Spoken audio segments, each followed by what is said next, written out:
সর্বশেষ যে লোকটা জান্নাতে যাবে তাকে আল্লাহ তাআলা জাহান্নামের আগুনে পোড়াতে পোড়াতে ছাই বানিয়ে ফেলবে।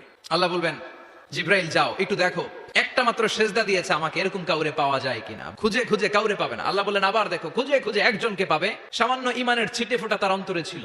আল্লাহ বলবেন যেহেতু ছিটে ফোঁটা আছে, অনেক মাইর খাইছে, ওকে বের করে জাহান্নাম থেকে বের করে একটা নির্ধারিত দূরত্বে রেখে দাও, রেখে দেওয়া হবে। কিন্তু জাহান্নামের আগুনের লেলিহান শিখাতে তার গা ঝলসে যাবে। সে আল্লাহর ডেকে বলবে, মাবুদ তোমার কাছে আমি কিছু চাই না, জাহান্নাম থেকে তুমি আমাকে বের করেছো, জীবন নদীর পানি তুমি আমার গায়ের মধ্যে ঢেলে দিয়েছো, আমি আবার সজীবতা ফিরে পেয়েছি, আমি তোমার কাছে জান্নাত চাই না, শুধু নিরাপদ একটা দূরত্বে আমাকে রেখে আসো, যাতে জাহান্নামের আগুন আমারে কষ্ট দিতে না পারে।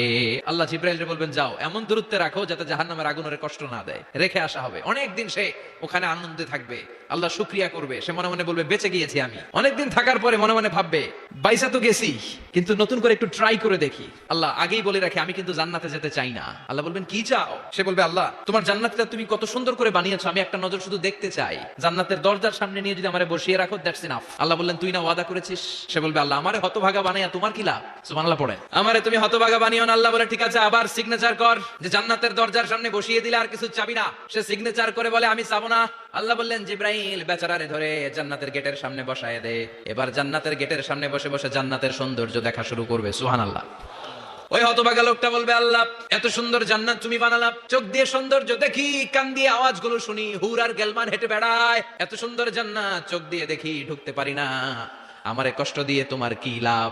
ও আল্লাহ আমারে তুমি মাফ করে দাও, জান্নাতের চিপার মধ্যে এক কর্নারে তুমি একটু আমারে জায়গা করে দাও। আল্লাহ বলবেন ওয়াই হাক ইবনা আদম, তোর ধ্বংস হোক হে আদম জাত, মা আগদারাকা, তোর চেয়ে বড় গাদ্দার আমি আমার সৃষ্টিকুলে কাউরে দেখি নাই, কারণ তুই আমার সাথে চুক্তি করিস আর চুক্তি ভঙ্গ করিস। আল্লাহর রহমতের দরিয়ায় তখন জোশ খেলে যাবে, ওর আকুতি মিনতি চাহনি আল্লাহর রহমতের দরিয়ার মধ্যে জোশ লাগিয়ে দিবে, আল্লাহর দয়া হয়ে যাবে, মায়া হয়ে যাবে।